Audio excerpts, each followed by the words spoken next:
The gun pressed against little Hannah's head as she shook with fear, her tiny hand grabbing her dad's sleeve like a lifeline. "You took everything from me," Sungmin said, his voice shaky with anger. "The business. The respect. Everything that should have been mine." Ju-won Park, the most feared gangster in Chicago, was on his knees on the cold warehouse floor. Blood dripped from his lip. The plastic ties dug into his wrists. For the first time ever, he said something he never thought he would. "Please." Sungmin's finger tightened on the trigger. "Too late, cousin." That's when Ju-won spotted her. Zephyrine Wilson, his housekeeper, stepping quietly from the shadows behind Sungmin. The same woman who told him to be quiet just 3 days ago. The woman whose brother was supposedly here to kill him. Their eyes met across the room. And somehow, amazingly, she winked at him. If you're already hooked and want to know how one housekeeper's warning led to this crazy situation, you're exactly who I make these stories for. It would mean the world to me if you'd smash that subscribe button and drop a comment letting me know where you're watching from. Seeing comments from all over the world seriously keeps me going. Alright, let's jump back to the story. Ju-won's black Mercedes drove through Chicago's wet streets late at night. Inside, he loosened his tie and checked the time. 1:37 a.m. Late, even for him. The meeting with the 3 rival gangs had gone on forever. Just a bunch of guys with big egos, all wanting promises that their territories would stay safe, that they'd keep making money, that Ju-won wouldn't take over their business. They all signed the deal in the end. Peace, or whatever passed for peace in their world, had been reached. Ju-won stretched his neck, feeling it crack.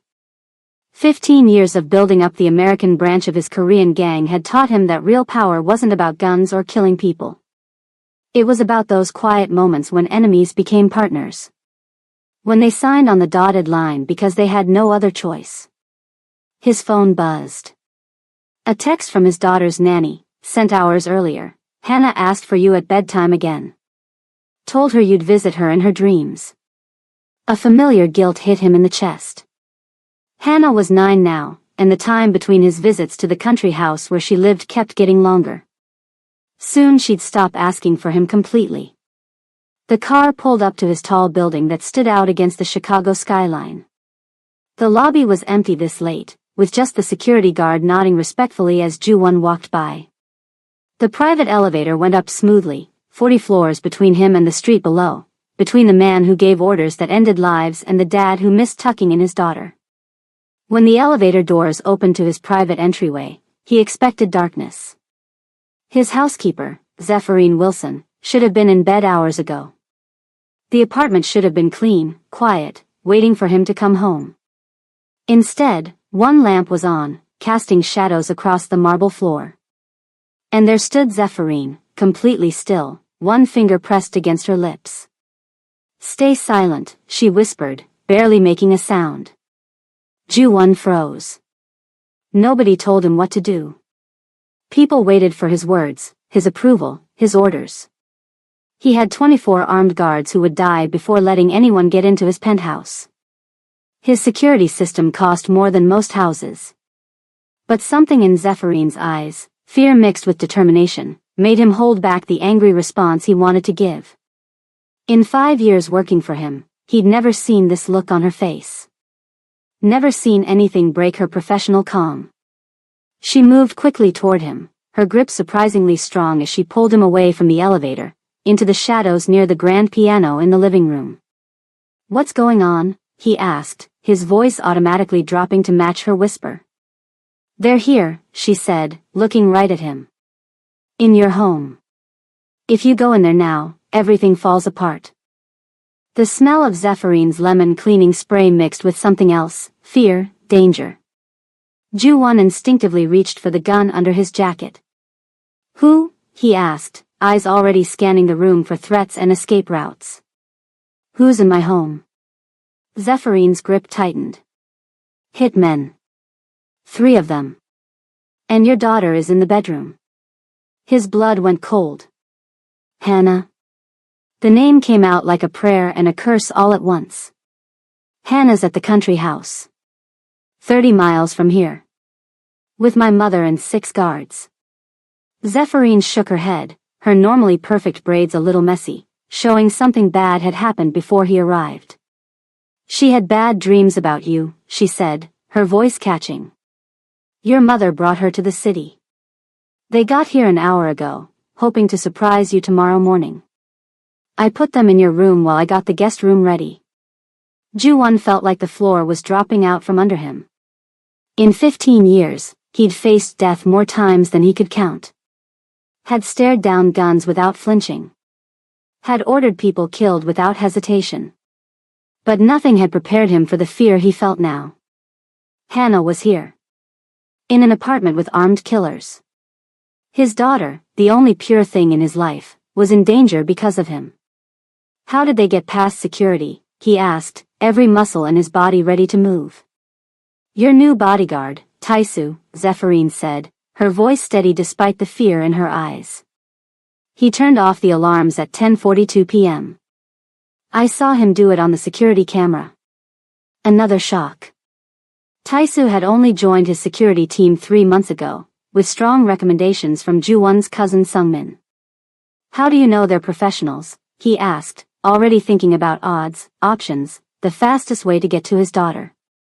Because I recognized one of them on the outside cameras, Zephyrin said, her next words hitting him like a punch. Darius Blackwood. Just the name made Ju-won's skin go cold. Darius Blackwood, the famous killer who had taken out 3 drug bosses in just 1 month last year. A ghost who left no traces, only bodies. How do you know Blackwood? He demanded, suddenly suspicious of the woman who had worked in his home for 5 years. The woman who somehow knew things she shouldn't know. Zephyrin met his gaze, her dark eyes steady despite everything. He's my half-brother, she said, the confession hanging between them like a knife. Different mothers, same father. And when I saw him on the monitor, I knew exactly why he was here. Ju-won stared at her, everything in his mind shifting. For 5 years, this woman had cleaned his home, cooked his meals, even watched Hannah during her visits. All while being connected to one of the most dangerous men in their world.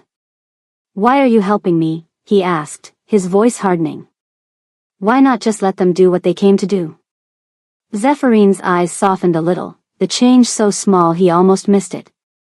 Because your daughter drew me a picture last month, she said simply. A family picture with you, her grandmother, and me standing together outside this building. She called me Aunt Zeffie. Her voice caught again, just slightly. Nobody has ever made me part of their family before. Before Ju-won could process this, he heard a small sound through the apartment, quiet, but a father couldn't miss it. Hannah's voice, shaking.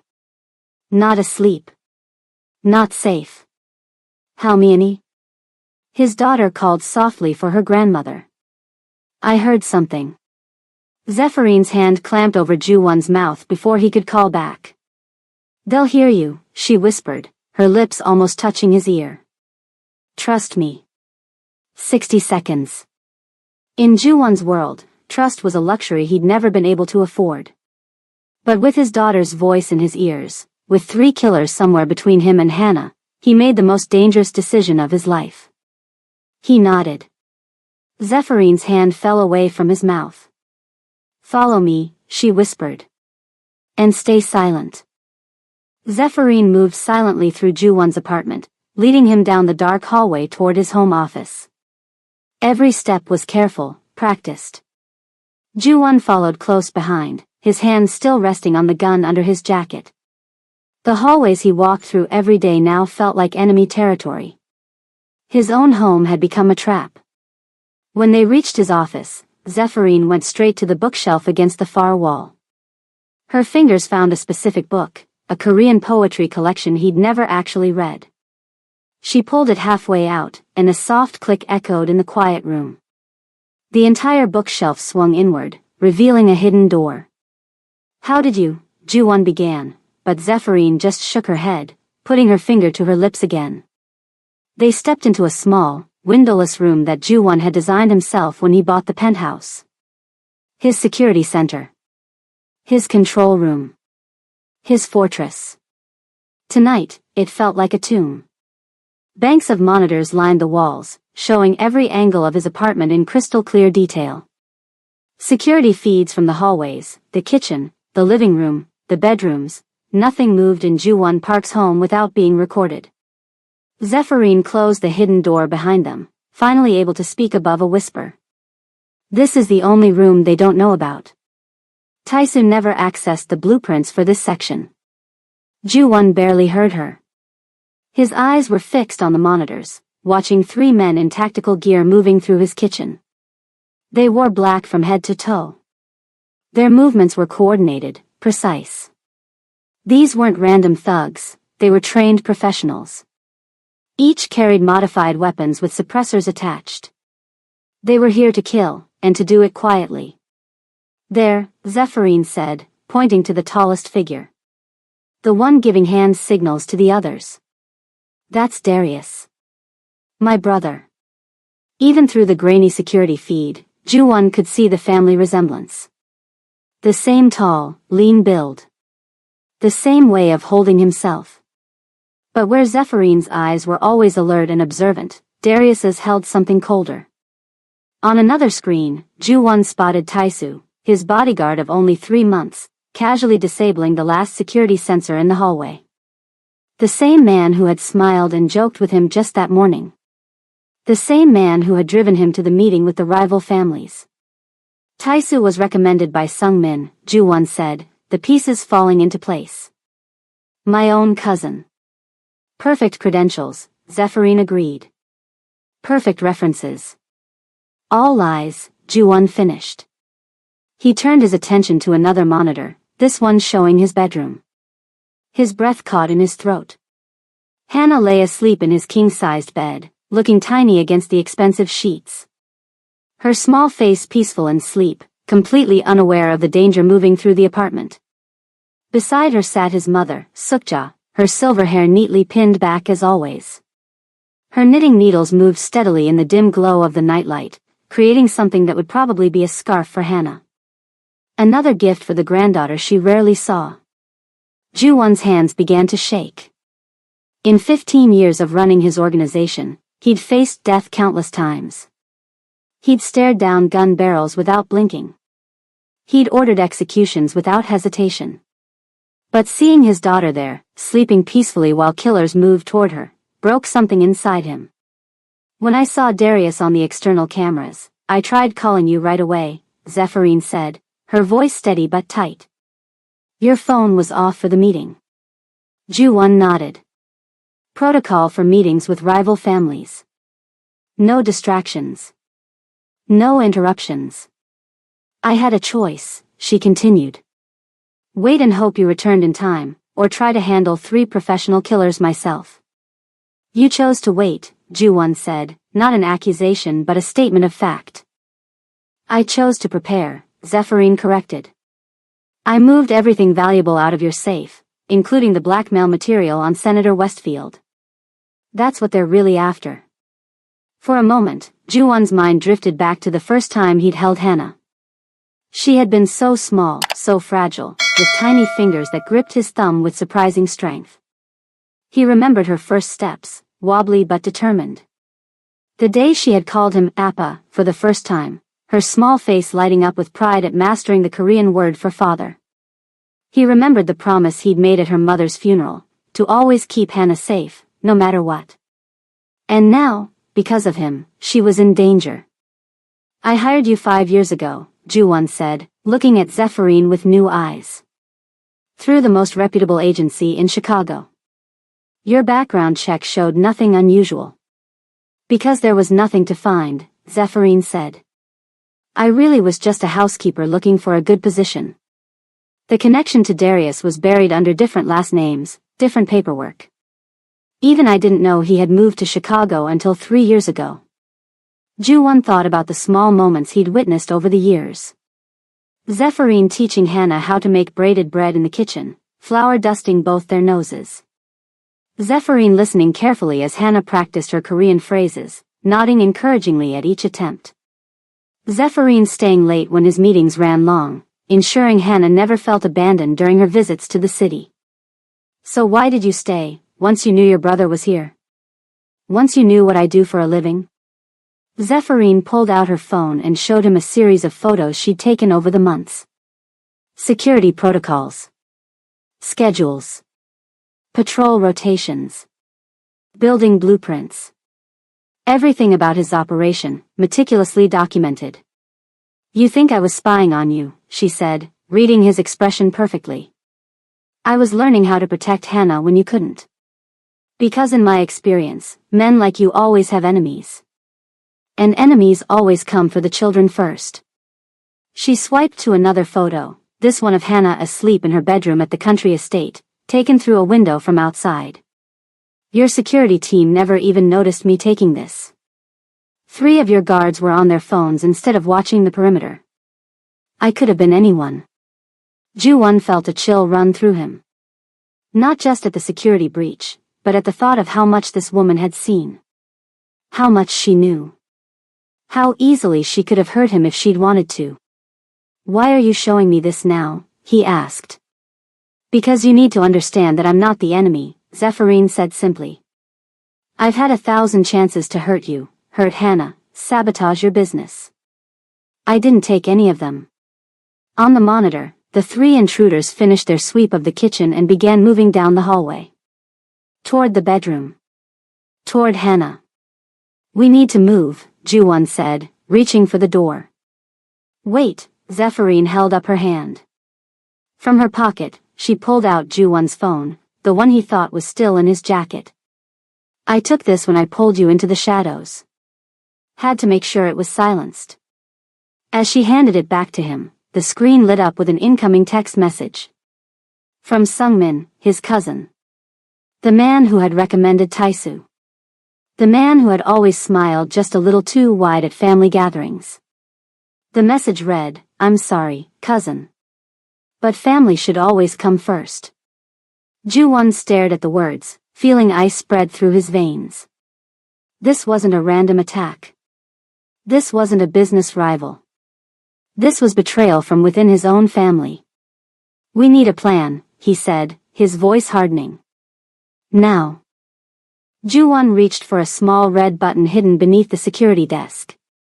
Cover your mouth and nose, he warned Zephyrine. She pulled a handkerchief from her pocket, quickly pressing it over her face. Ju-won covered his own face with his sleeve, then pushed the button. A deafening hiss filled the apartment as the fire suppression system activated. White foam poured from ceiling vents, quickly flooding the hallways. But this wasn't ordinary fire suppressant. Ju-won had modified it during the last security upgrade. The foam contained a mild sedative, enough to disorient anyone caught in it. He never imagined he'd be thanking his own paranoia for possibly saving his family's lives. That should slow them down, he said through his sleeve. Through the security monitors, they watched the 3 intruders stumble in confusion as the foam descended. The tallest one, Darius, shouted something to the others, but his voice was muffled by the hissing system. All 3 men began coughing, their coordinated movements growing clumsy as the sedative began to take effect. We have maybe 15 minutes, Zephyrine said, moving toward the door. The sedative isn't strong enough to knock them out, just slow them down. 15 minutes is all we need, Ju-won replied, already following her lead. Instead of heading back into the main hallway, Zephyrine pushed against a section of wall that looked completely solid. It swung open, revealing a narrow service corridor. This way, she said. The maintenance staff uses these passages. We can reach the bedroom without being seen. Ju-won stared at her in surprise. How do you know about these? Even my security chief doesn't use these routes. I've worked here for 5 years, Mr. Park, she answered simply, already moving through the tight space. I notice things. They moved swiftly through the hidden corridors, the sounds of confused shouting and coughing growing distant behind them. Ju-won couldn't help but feel a grudging respect for the woman leading him through his own home by routes he'd never known existed. Through small ventilation grates, they could glimpse the main hallways filled with white foam. One of the intruders stumbled past, his movements sluggish, weapon hanging loosely at his side. The bedroom is just ahead, Zephyrine whispered, pointing to a service door. This leads to your closet, then to the main bedroom. Ju-won pushed ahead of her, drawing his gun. I go first. He eased the service door open, slipping into his walk-in closet. The bedroom door was just a few steps away. He could hear nothing from inside, no sounds of struggle, no voices. With his heart pounding, he slowly turned the handle and pushed the door open. The sight that greeted him made him freeze. His mother, Sukja, stood in the center of the room, a heavy brass lamp raised above her head, ready to strike. Her 73-year-old frame was positioned protectively in front of Hannah, who peeked out from behind her grandmother's legs. Both were fully dressed, Hannah even wearing her shoes and coat. For a split second, no one moved. Then recognition dawned in Sukja's eyes. Ju-won, she exhaled, lowering the lamp slightly but not putting it down. Appa. Hannah's face lit up with joy. She darted around her grandmother and flung herself at her father. Ju-won dropped to one knee, catching his daughter as she launched into his arms. Her small body crashed against his chest, her arms wrapping tightly around his neck, her face buried in his shoulder. I knew you'd come, she whispered against his ear. I told Halmini you'd come. He held her close, breathing in the sweet scent of her hair. For a moment, everything else faded away, the danger, the betrayal, the years of guilt. All that existed was this small, warm person in his arms. We need to move, Zephyrine voice broke the moment. Now. Sukja's eyes narrowed at the sight of the housekeeper. You knew about this. I'm trying to help you, Mrs. Park, Zephyrine replied evenly. All of you. Sukja's grip tightened on the lamp. Despite her age, her hands were steady. I heard them in the hallway. Talking about Ju-won's files. About the senator. You heard correctly, Zephyrine nodded. But we can discuss that once we're safely away from here. Ju-won stood, keeping Hannah in his arms. Mother, we need to go. There are men here to kill us. There are always men trying to kill us, Sukja replied sharply. I lived through the military dictatorship in Korea, son. I've seen worse than some American thugs with guns. Even in crisis, her eyes communicated her disappointment, the same look she'd given him 15 years ago when he took over the family business. The look that said, this danger is of your own making. I prepared Hannah as soon as I heard them, she continued, positioning herself between the door and her family. I knew we might need to run. And we do, Zephyrine said. Right now. Follow me. She led them back through the closet, but instead of returning to the service corridor, she moved to the far wall, running her hand along the expensive wood paneling. What are you doing? Ju-won asked, shifting Hannah in his arms. This apartment was built in the 1920s, Zephyrine said, her fingers finding a small indentation in the wood. During Prohibition. The original owner needed discreet exits. She pressed, and a section of the wall slid back, revealing a narrow elevator that Ju-won had never seen before. How do you know about this? He demanded. This wasn't in any documents. This wasn't in any plans. I measured the walls, Zephyrine replied simply, ushering them inside the cramped space. The apartment is smaller on the inside than the blueprints show. Mathematics doesn't lie, Mr. Park. As they squeezed into the hidden elevator, Ju-won realized Zephyrine hadn't just been studying his security systems. She'd been preparing for exactly this kind of emergency. The elevator was old but operational. Zephyrine pressed a button for the parking garage, 3 floors below. This comes out in a maintenance closet, she explained. From there, we can reach your private parking area without being seen. Ju-won's phone buzzed.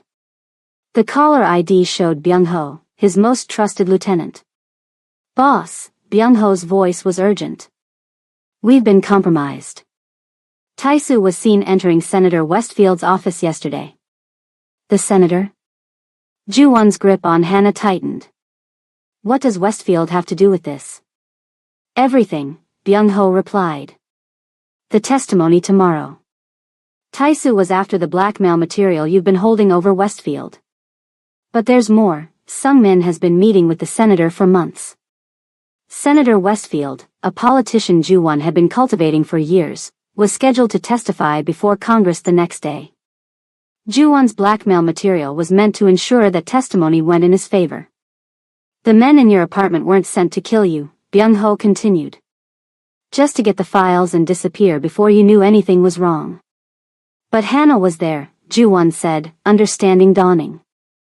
They didn't expect witnesses. Exactly. Once they found her and your mother, the stakes changed. No witnesses could be left. The elevator jerked suddenly, then stopped. The lights flickered and went out, leaving them in darkness. A moment later, emergency lighting kicked in, bathing them in dim red light. On Zephyrine phone, a security alert flashed. Building main power cut. Backup generators online. Someone knew about this escape route, she said quietly. And from above, they heard it, the unmistakable sound of the elevator shaft door being forced open. The elevator hung suspended between floors, emergency lights casting creepy red shadows on their faces. Hannah pressed herself against her father's chest, eyes squeezed shut. Sukja stood perfectly still, her breathing calm and measured even now. Zephyrine was already moving, pulling tools from hidden pockets in her uniform as she reached for the maintenance panel. Can you fix it? Ju-won asked, one arm tight around Hannah. Not fix it, Zephyrine replied, working quickly. Escape it. Above them, the sounds of someone forcing the elevator doors open grew louder. Metal scraped against metal. Voices echoed down the shaft. Zephyrine popped open the ceiling hatch and pulled down a service ladder that folded out from the top of the elevator. This way, she said. Quickly. My mother can't climb that, Ju-won protested, looking at Sukja's elderly frame. Sukja raised an eyebrow. Don't underestimate me, son. We're not going up anyway, Zephyrine said, surprising them both. We're going down. They expect us to climb up toward the parking garage. That's where they're waiting. She went up the ladder first, then reached over the side of the elevator to a maintenance ladder built into the shaft wall. This leads to a sub-basement level that doesn't appear on the building blueprints. Another thing you've noticed? Ju-won asked, unable to keep the suspicion from his voice. Another thing I prepared for, she corrected. Mr. Park, either trust me now or stay here and die with your family. Your choice. The decision took less than a second. Ju-won boosted Hannah up to Zephyrine, who helped the little girl onto the maintenance ladder. Then he helped his mother, who climbed with surprising strength for her age. He followed last, pulling the elevator hatch closed behind him. They descended in tense silence, the only sounds their breathing and the distant shouts from above. Zephyrine led them to a metal door set into the concrete wall of the shaft, marked only with a faded number, B3. This building was constructed during Prohibition, she explained as she worked on the rusty lock. The original owner ran liquor through a network of tunnels connected to speakeasies across the city. Most were sealed up, but not all of them. And you know about these how? Ju-won asked. History books, Zephyrine replied, pushing the door open. And measuring tape. They entered a dusty, forgotten hallway with brick walls and a low ceiling. Zephyrine pulled a small flashlight from her pocket, illuminating a path ahead that hadn't seen footprints in decades, except for one set, fresh and familiar. You've been here before, Ju-won realized. I've mapped every exit route from your home, she said simply. Follow me and stay close. The tunnel stretched ahead, branching occasionally. Zephyrine never hesitated, taking turns with confidence, leading them deeper beneath the city. Hannah clung to her father's hand, surprisingly calm for a child in such a frightening situation. After what felt like an hour but was probably only 15 minutes, they climbed a narrow staircase that ended at a trapdoor.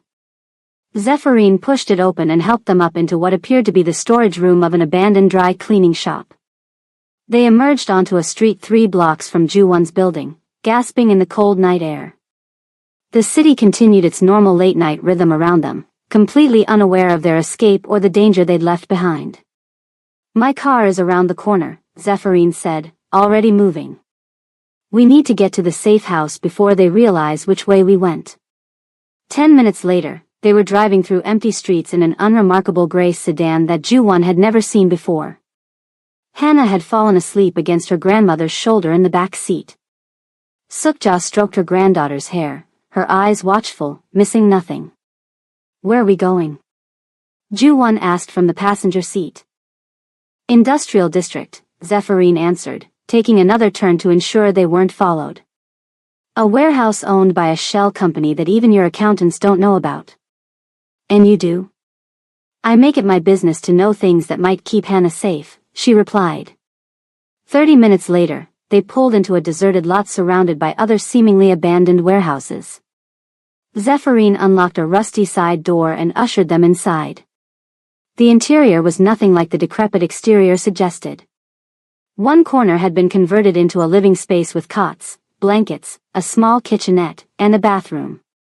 Shelves lined the walls, stocked with non-perishable food, medical supplies, and bottled water. A table held communication equipment, burner phones, a laptop, radio.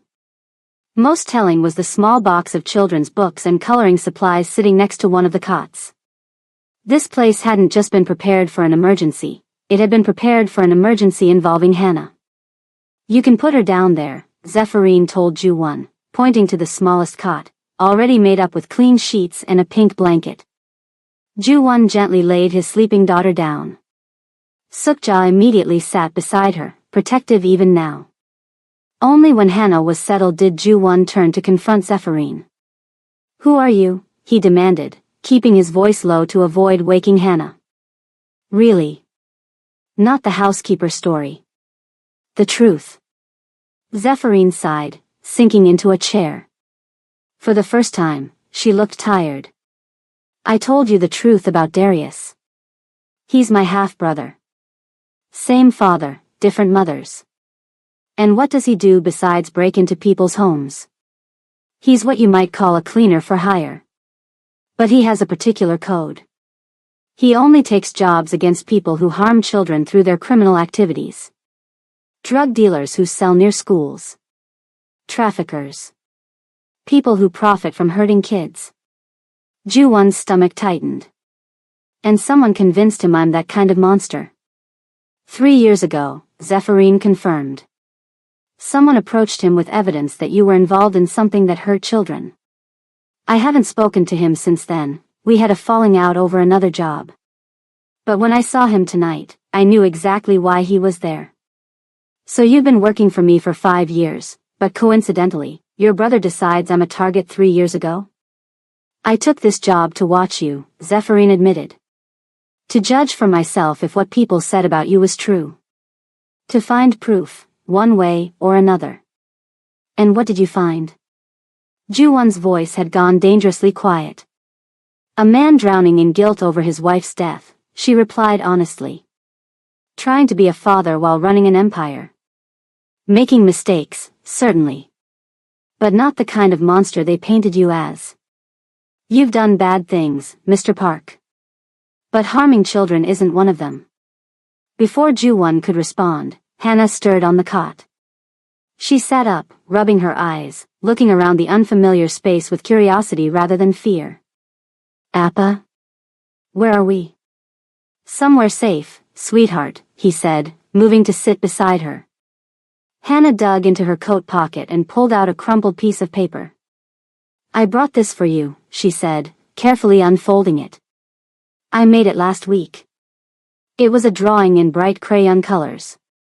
4 figures stood in front of what was clearly meant to be their apartment building. Ju-won, recognizable by his suit, Sukja with silver hair, Hannah in the middle, and beside them, a tall figure with neatly braided hair.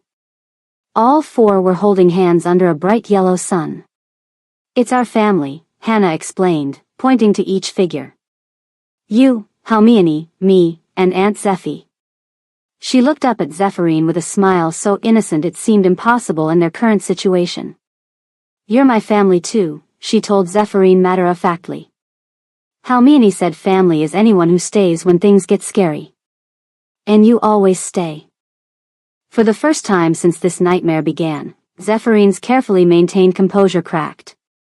Something flashed across her face, pain, longing, determination, all mixed together before she quickly controlled her expression again. But Ju-won had seen it.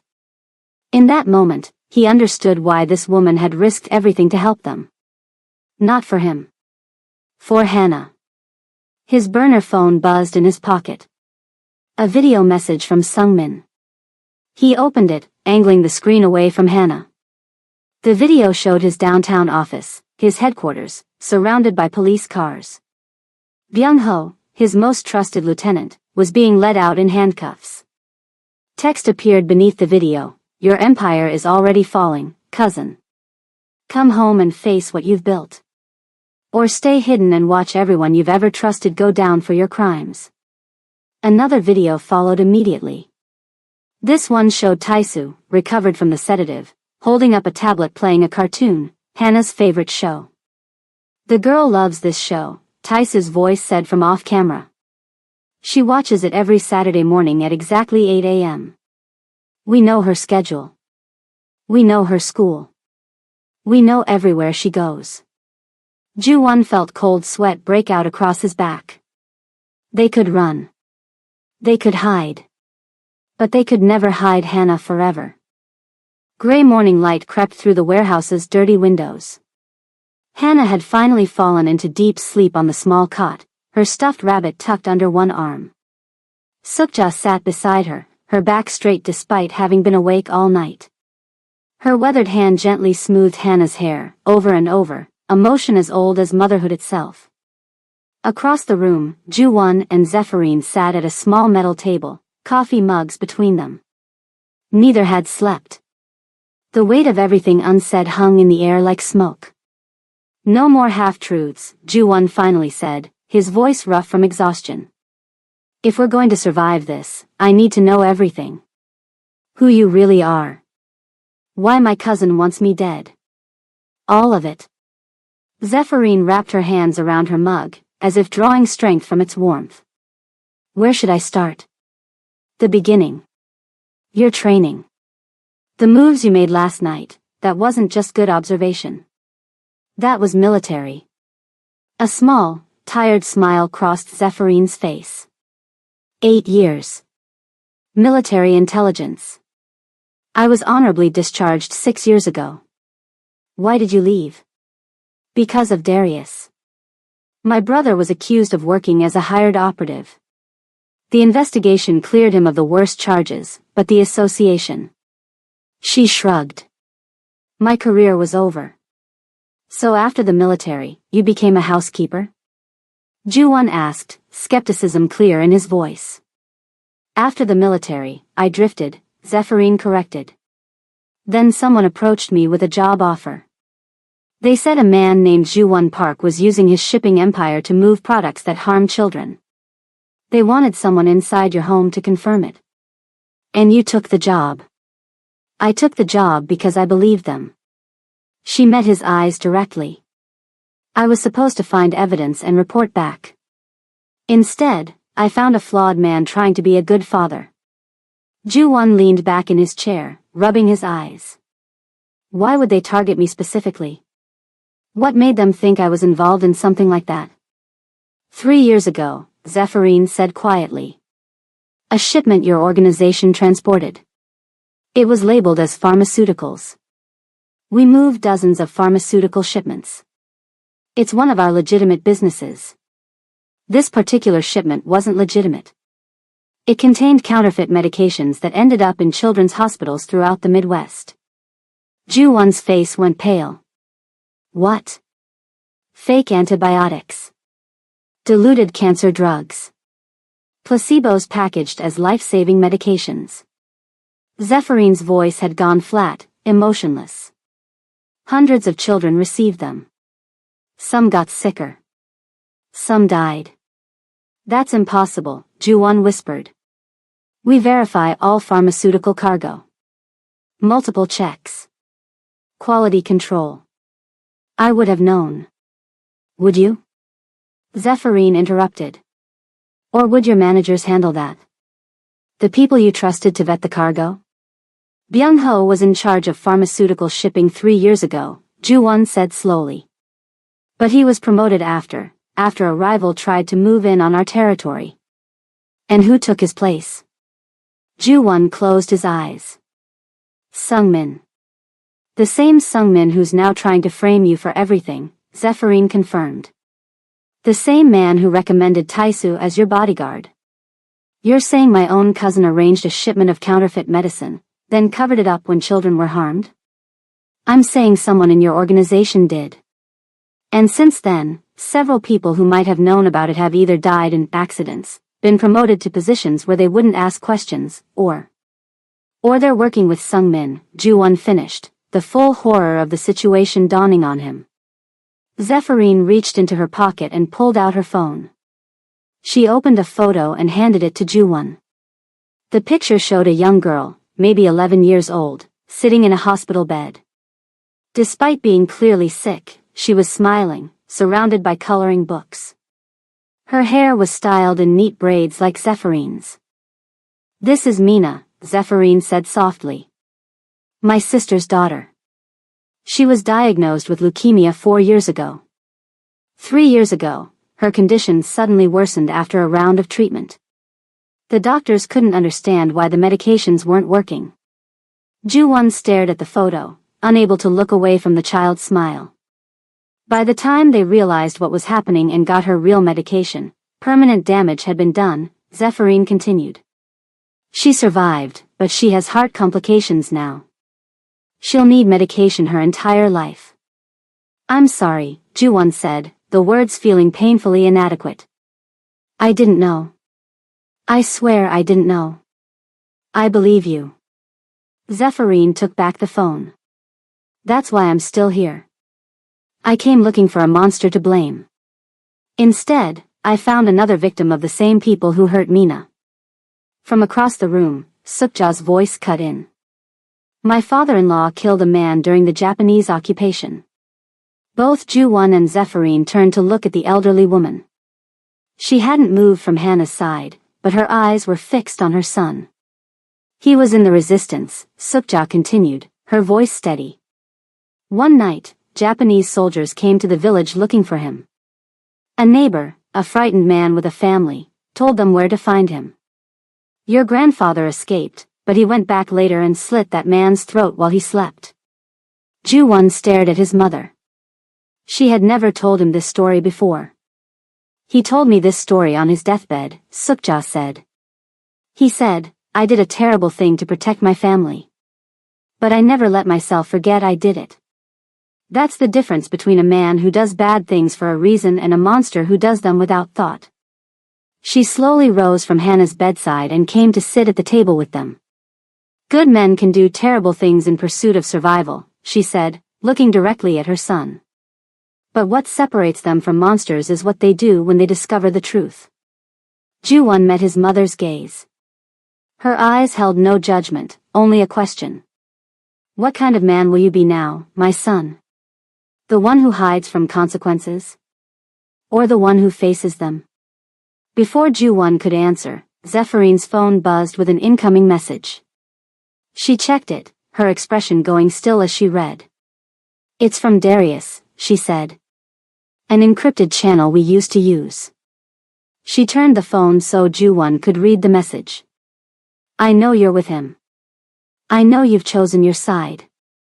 But you should know, Sung-min has the senator's ear. Tomorrow morning, Ju-won Park will be named as the mastermind behind the counterfeit medicine operation. He'll be the most wanted man in America. And anyone with him becomes a target. The message ended with coordinates and a time, midnight tonight. He wants to meet, Zephyrin said, looking up from the phone. Just me and him. To explain why I betrayed our family's promise to protect children. Ju-won looked from the phone to Zephyrin, to his sleeping daughter, to his mother's watchful eyes. What will you tell him? He asked Zephyrin. The truth, she replied. The question is, which truth are you ready to face? Night fell as Zephyrin prepared to leave for the midnight meeting with Darius. She changed from her housekeeper's uniform into dark jeans and a black jacket, practical clothes that wouldn't restrict movement if things went bad. Ju-won watched her from across the warehouse. I'm coming with you. No, you're not, she replied, checking her phone one last time. If Darius sees you, he'll assume the worst. He'll think I've been compromised, or that you're forcing me to meet him. Then I'll stay out of sight. Back up. Zephyrin shook her head. Let me try to reach him. He's still my brother. Sukja looked up from where she sat beside the sleeping Hannah. The housekeeper is right. Your place is here, protecting your daughter. Ju-won frowned, but didn't argue further. Where's the meeting? An abandoned church on the south side, Zephyrin said, tucking her phone away. It's neutral ground for us. When we were kids and our parents fought, we'd meet there. If you're not back in 2 hours. I'll be back, she interrupted. One way or another. She paused at the door, looking back at Hannah's sleeping form. Keep her safe. Always, Ju-won promised. The old church stood dark against the night sky, its broken stained glass windows like hollow eyes staring out at the empty street. Zephyrin approached slowly, hands visible, carrying no weapons. She knew her brother would be watching. The heavy wooden doors creaked as she pushed them open. Moonlight filtered through the damaged roof, casting patches of silver light across the dusty floor. The pews were gone, the altar stripped bare. Only ghosts remained. You actually came alone. The voice echoed from the shadows near where the altar had once stood. Darius stepped into a shaft of moonlight. He looked like Zephyrin's mirror image in many ways, the same tall, lean build, the same sharp cheekbones, the same watchful posture. But where her eyes had softened over the years, his remained cold and hard, like stones at the bottom of a frozen river. You asked me to, she replied simply. I didn't think you'd risk it, given who you're protecting now. Darius kept his distance, studying her face. 5 years working for him, Zephy. 5 years in the home of a man who ships poison to children. He didn't know about the shipment. Darius laughed, but there was no humor in it. Of course he claims that. And of course you believe him. I've watched him for 5 years, Zephyrin said, taking a step forward. I've seen how he is with his daughter. I've looked for evidence of the monster they told me about. He's not innocent, Darius. But he's not what they told us. So you betray our promise? Everything we swore after Dad chose money over us again and again? Darius's voice rose with genuine pain. We were supposed to protect children from men like him. You've become the very thing you claim to fight. Zephyrin shot back. A weapon for hire. Did you even investigate who hired you? Did you ask why they wanted Ju-won Park dead?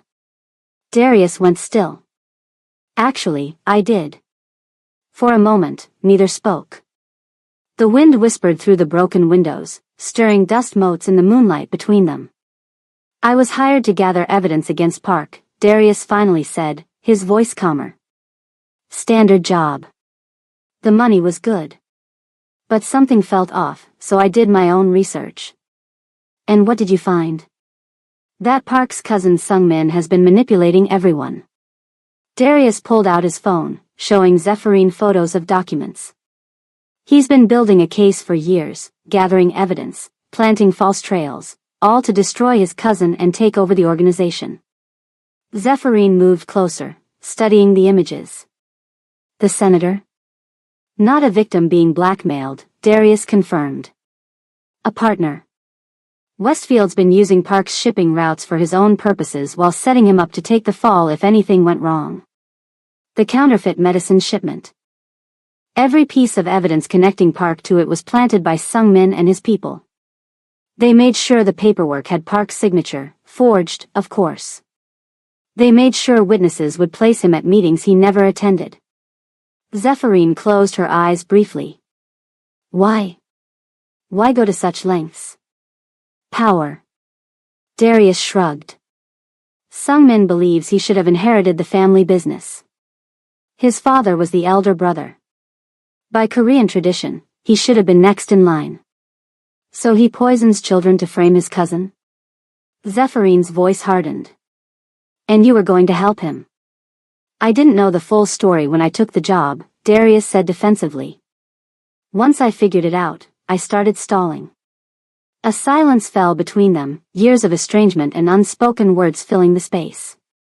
There's a little girl who draws pictures of me as part of her family, Zephyrine finally said. She's 9 years old. She's innocent. Whatever you decide about Ju-won, don't let them hurt Hannah. Darius looked away. You remember what Dad used to say? Family is just a word people use when they want something from you. And we swore we'd never be like him, she reminded him softly. We also swore we'd never protect men who hurt children. Ju-won didn't hurt those children. Sung-min did. Zephyrine took another step closer. Help me prove it. Help me stop the people really responsible. Darius studied his sister's face for a long moment. I don't trust Park. You don't have to. Just trust me. He sighed, running a hand over his close-cropped hair. I'll verify what you've told me. I'll look deeper into Sung-min's operation. But that's all I'm promising for now. It wasn't the alliance she'd hoped for, but it was something. Thank you. Don't thank me yet, Darius warned. If I find proof that Park knew about those shipments, all bets are off. Back at the warehouse, Ju-won sat at the small communication center, digging through his organization's records. Sukja had taken over watching Hannah, who still slept peacefully, exhausted from their ordeal. The more Ju-won uncovered, the colder his blood ran. Financial discrepancies dating back 4 years, money moving in ways he'd never authorized. Projects funded that he'd never approved. Communication logs showing encrypted messages between Sung-min and Senator Westfield, beginning long before Ju-won had ever met the politician. And buried deep in archived files, evidence that Sung-min had personally arranged the counterfeit medicine shipment, then blamed lower-level employees who were conveniently killed in what appeared to be a turf war weeks later. He's been planning this for years, Ju-won muttered to himself. Sukja looked over from where she sat. Your uncle always said his son was too ambitious. Too impatient. Why didn't you ever tell me? Would you have listened? She asked simply. You were busy building your empire. Ju-won had no answer for that. He returned to his search, finding more evidence with each passing minute of his cousin's betrayal and the elaborate frame job that had been years in the making. When the warehouse door finally opened at 1:45 a.m., Ju-won reached for his gun before recognizing Zephyrine's silhouette. She stepped inside, a look of cautious hope on her face. Darius is willing to. She froze mid-sentence, eyes scanning the too quiet space. Ju-won? Sukja sat slumped in a chair near the far wall, a cloth pressed to a wound on her head. She was conscious but clearly dazed. Ju-won was nowhere to be seen. And the cot where Hannah had been sleeping was empty. No, Zephyrine whispered, rushing to Sukja's side.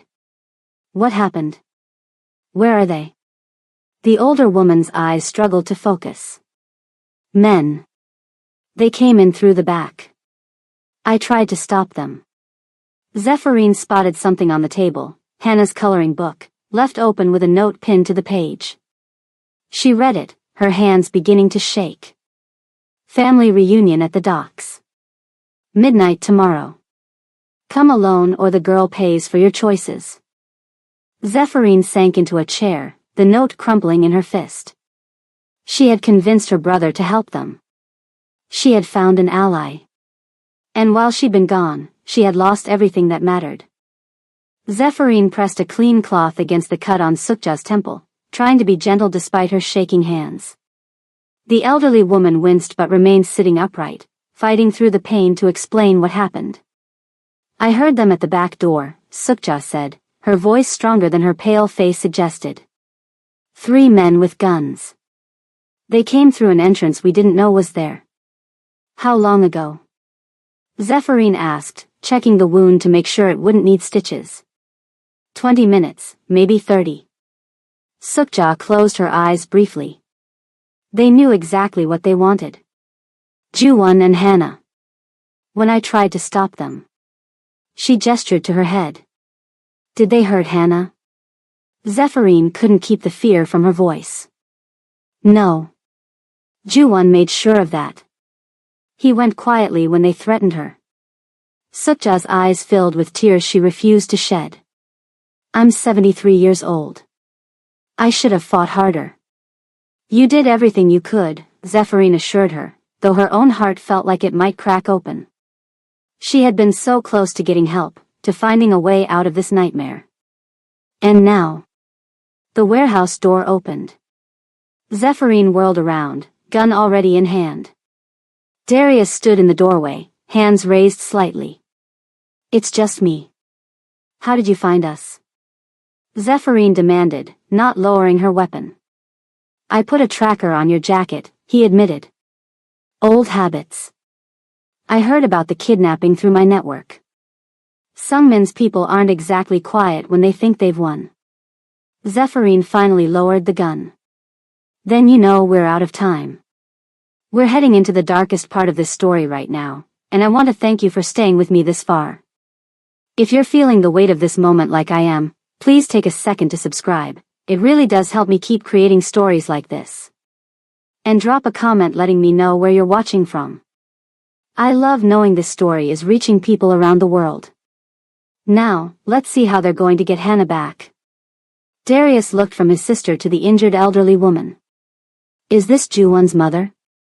Sukja straightened her back, meeting his gaze with dignity despite the blood on her temple. I am Sukja Park. And you are the man who was sent to kill my son. I was, Darius acknowledged. Now I might be the only one who can help save him. Zephyrin moved between them. Do your contacts know where they've been taken? A shipping warehouse at the docks. One that Ju-won himself owns. Darius pulled out his phone, showing them a satellite image. Sungmin's idea of poetic justice, apparently. Who else is there? Zephyrin asked, studying the image. About a dozen guards. Taisu is running security. And Senator Westfield is flying in from D.C. tonight. He wants to personally witness the end of Ju-won Park before giving his testimony tomorrow. Sukja slowly stood up, waving away Zephyrin's attempt to help her. We need to leave now. You need to rest, Zephyrin protested. Your head. That is my granddaughter out there, Sukja cut her off. That is my son. I didn't survive wars and dictatorships to hide while my family faces danger. Darius raised an eyebrow. No offense, ma'am, but what exactly can you contribute to a rescue mission? A cold smile crossed Sukja's face. I know things about the Park family business that even my son doesn't know. Secrets his father told me before he died. She walked carefully to the table, picking up her purse. From it, she withdrew a small notebook and a phone that looked at least 10 years old. There's a safety deposit box in Seoul, she said, powering on the ancient device. Inside is evidence that could destroy Senator Westfield, evidence my husband collected 20 years ago, before anyone knew the young politician would rise to power. What kind of evidence? Darius asked. The kind that proves Westfield made his fortune selling military secrets to North Korea. Sukja punched in a number from memory.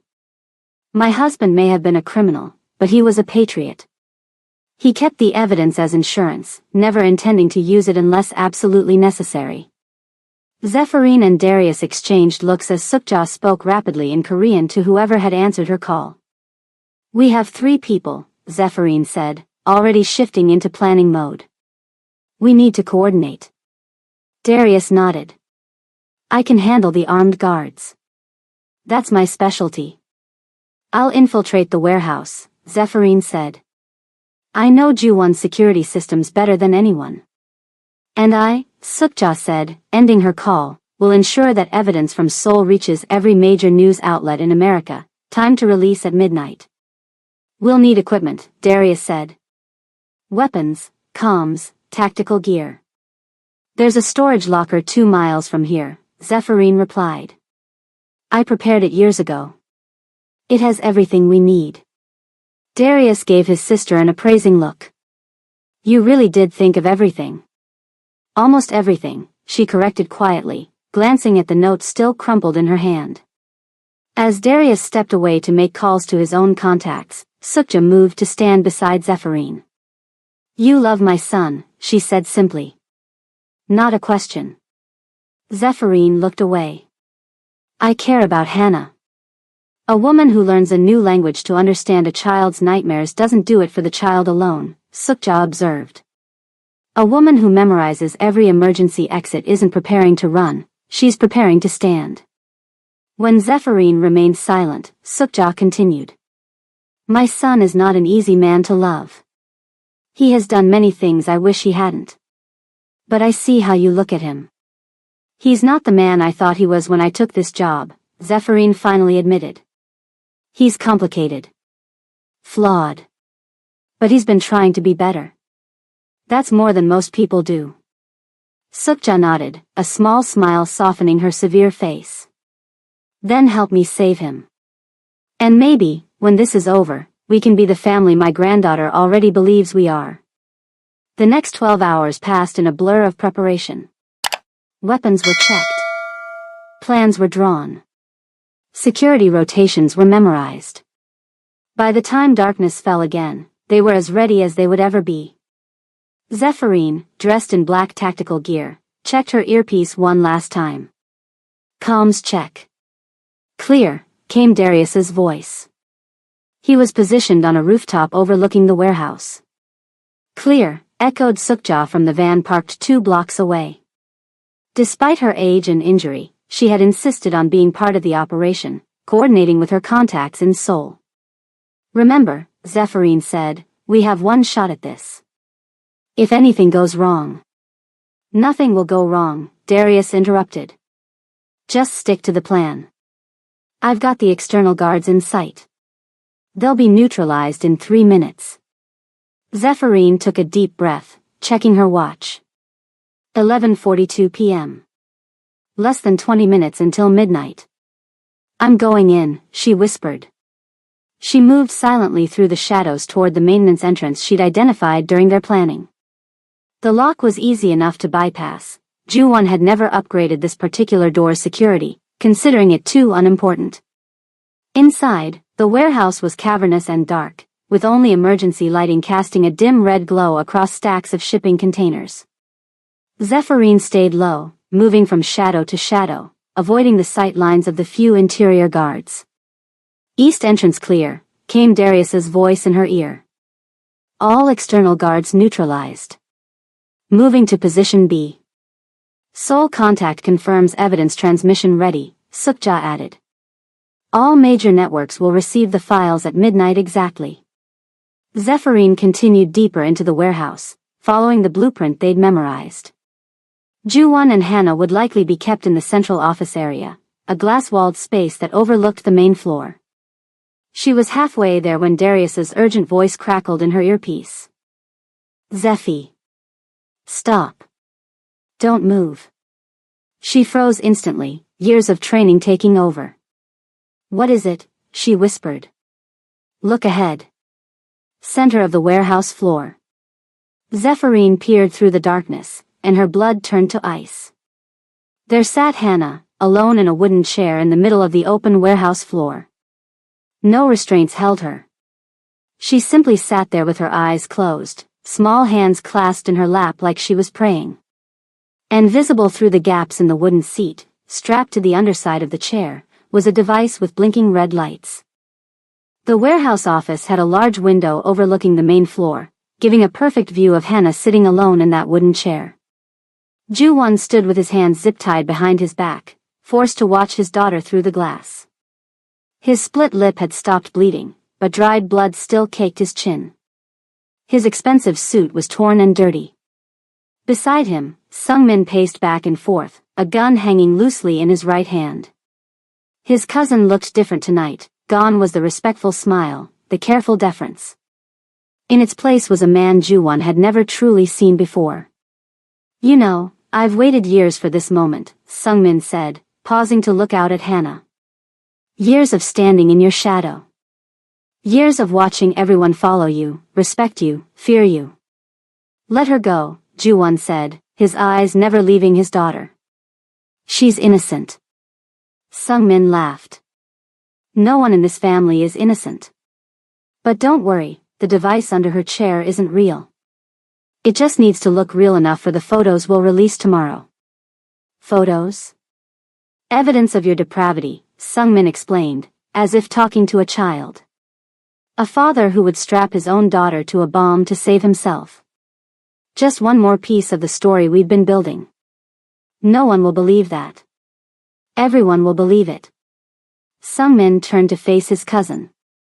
Because Senator Westfield will stand in front of the press tomorrow and explain how he's been working undercover for years to bring down the notorious Ju-won Park. How he pretended to be corrupted to gain your trust.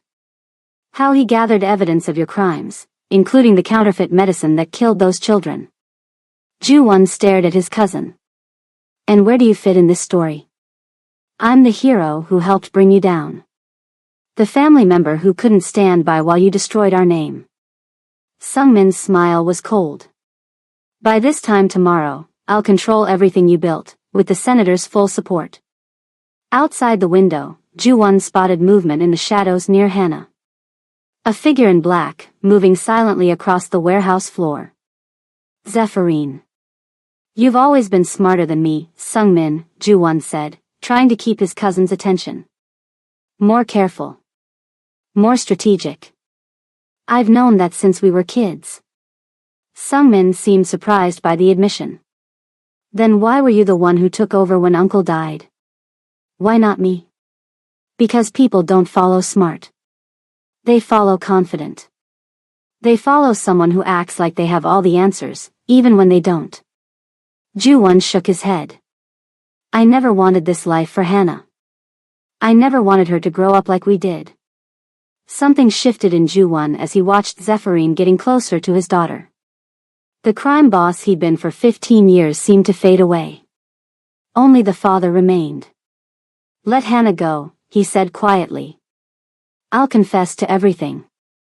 The real crimes and the ones you're framing me for. Just let my daughter walk out of here.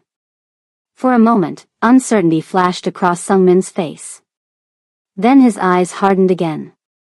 It's too late for deals.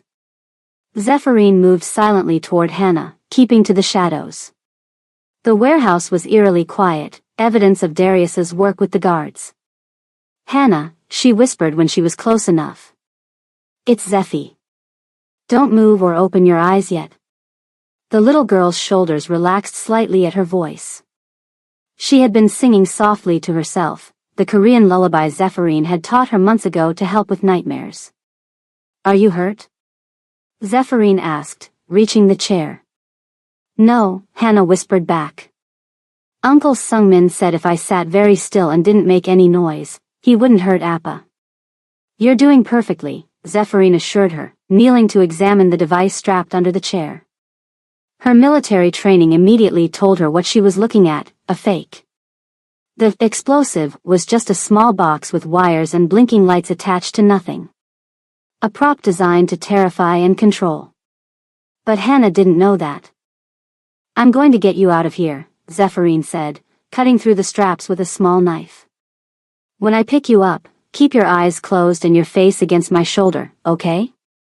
Hannah nodded almost imperceptibly. Zephyrin gently lifted the child from the chair, tucking Hannah's head against her shoulder and shielding her small body with her own.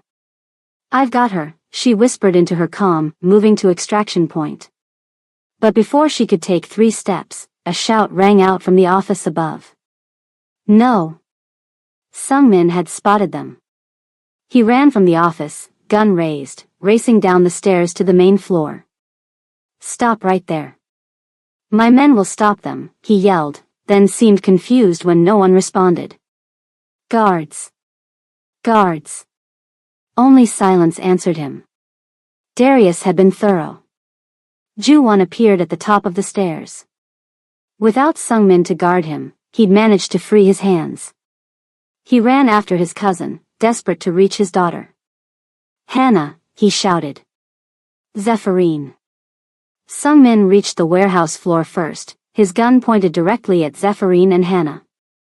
"Put her down," he demanded, chest heaving. "Now." Zephyrin turned so her body was between the gun and Hannah. "You don't want to do this, Sungmin. You don't tell me what I want," he shouted, his careful plan unraveling before his eyes. "I've worked too hard for too long." Ju-won reached the floor, stopping several feet away from his cousin. "Sungmin, please. She's just a child." "She's your child," Sungmin spat. "That's enough reason." The standoff held for a long, tense moment. Sungmin with his gun aimed at Zephyrin, who shielded Hannah with her body. Ju-won standing helpless, without a weapon. From the shadows emerged Sukja, a phone held high in her hand. The screen showed a news broadcast, a reporter looking shocked as she read from a teleprompter. "Breaking news. Evidence linking Senator Howard Westfield to North Korean intelligence operations has just been released to multiple news outlets." "It's over, Sungmin," Sukja said, her voice steady despite her bandaged head. "The evidence from Seoul is already viral." "That's impossible," Sungmin whispered, his face draining of color. "The senator assured me." "The senator assured you of nothing," came a new voice. Senator Westfield stepped out from behind a shipping container, his expensive suit out of place in the grimy warehouse. 2 bodyguards flanked him, both armed. "This is over, Sungmin," Westfield said coldly. "The evidence exposes you, not me." "I made sure of that." Sungmin stared at the senator in disbelief. "What are you talking about?" "We had a deal." "I never intended to share power with a common criminal," Westfield replied. "I needed someone to handle the dirty work, someone expendable who could take the fall if necessary." He shrugged. "You were useful. Now you're not." The senator turned to his bodyguards. "Take care of this mess. No witnesses." Before the bodyguards could move, another figure stepped into the light. Darius, his weapon already aimed at the senator's head. "I was hired to remove threats to children," he said, his voice cold and professional. "I was told Ju-won Park was that threat. But I do my own research." He glanced briefly at Zephyrin, at the child she was protecting, then back to the senator. "I know who the real monsters are now." The warehouse fell silent. 3 armed parties faced each other across the open floor. One child caught in the